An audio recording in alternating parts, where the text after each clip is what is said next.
எல்லாருக்கும் நிரந்தரமான வீடு இருக்கணும்.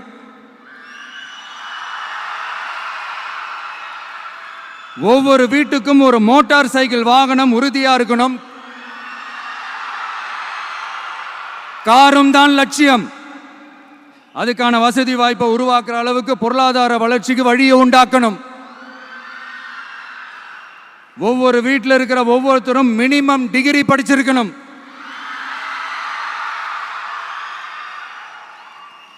ஒவ்வொரு வீட்லையும் குறைந்தபட்சம் ஒருத்தருக்கு நிரந்தர வருமானம் கிடைக்கணும். அதுக்கான வேலை வாய்ப்பை உருவாக்கணும். அதுக்கு தகுந்த மாதிரி கல்வியில பாடத்திட்டத்தில் சீர்திருத்தம் செய்யணும்.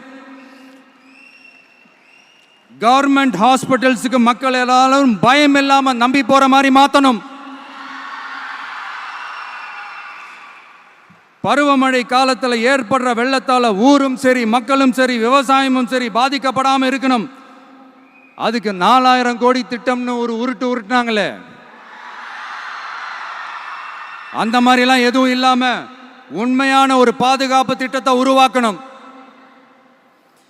மீனவர்களோட, தொழிலாளர்களோட, நெசவாளர்களோட, அரசு ஊழியர்கள் மற்றும் ஆசிரியர்களோட கருத்து கேட்டு அவங்களுக்கான பாதுகாப்பு மற்றும் வளர்ச்சி திட்டங்களை உருவாக்கணும்.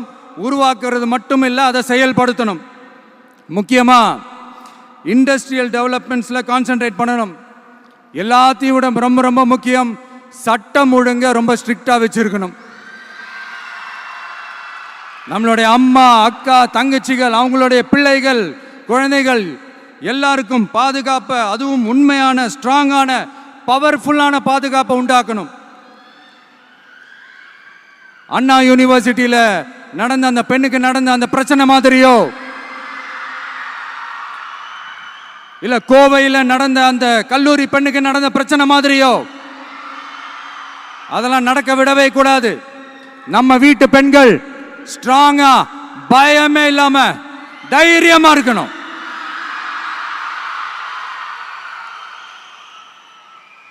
இதை எப்படி செயல்படுத்த போறோன்றது முன்னாடி சொன்ன மாதிரி நம்மளுடைய தேர்தல் அறிக்கையில் அதுக்கான விளக்கத்தை ரொம்ப டீட்டெயில்டாக கொடுப்போம். நான் சும்மா மற்றவங்க மாதிரி அவங்கள மாதிரி எல்லாத்தையும் அடித்து விட்டுட்டு ஏமாத்துற வேலையெல்லாம் இங்கே கிடையாது நம்ம கிட்ட.